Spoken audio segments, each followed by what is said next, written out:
Selain advokasi HAM dan demokrasi lewat The Carter Center, Jimmy Carter sepanjang hidupnya dikenal lewat kegiatan Habitat for Humanity. Mantan presiden ini bersama istrinya bahkan tak segan-segan menggunakan palu dan gergaji untuk terlibat fisik dalam konstruksi rumah melibatkan organisasi ini.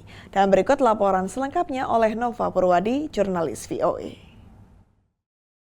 Bila mengingat sosok Jimmy Carter, banyak yang mengidentikan Presiden ke-39 Amerika Serikat tersebut dengan lembaga nirlaba Habitat for Humanity, organisasi yang membangun rumah untuk warga yang membutuhkan. Well, I think of President Carter and his work with Habitat for Humanity.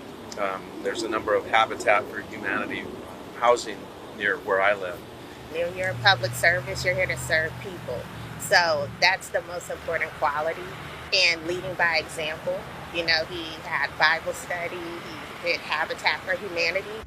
Tak lama setelah Carter wafat pada akhir Desember, pimpinan Habitat for Humanity termasuk yang ikut memberi penghormatan di markas organisasi Carter Center di Atlanta. Well, most people think President Carter started and ran Habitat for Humanity, which is not the case. But what is true is that when he got involved in 1984, that put it on the map. It was a tiny organization, and no one had ever seen a former president of the United States sleeping in a church basement, physically working on rehabbing a tenement building on the Lower East Side of Manhattan.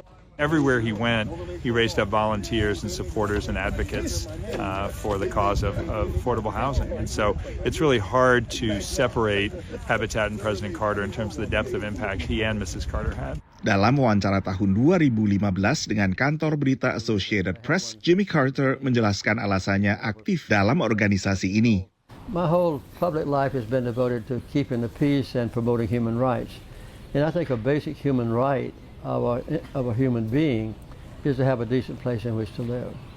Seorang penerima bantuan Habitat for Humanity masih ingat ketika mantan Presiden Jimmy Carter dan mantan ibu negara Rosalynn Carter turun langsung untuk membantu membangun rumahnya di Atlanta pada 1988.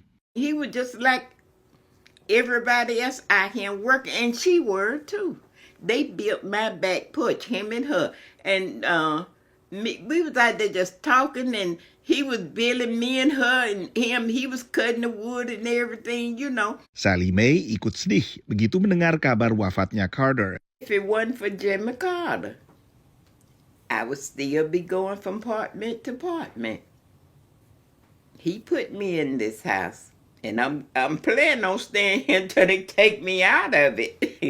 And here, so I thank him for it. I really do. Berawal sebagai organisasi relatif kecil di dekat Atlanta, negara bagian Georgia, Habitat for Humanity kini aktif di sekitar 70 negara. Tak hanya membangun perumahan untuk mereka yang kurang mampu, tapi juga terlibat dalam rekonstruksi pasca bencana. Dari Washington DC, saya Nova Purwadi dan tim VOA.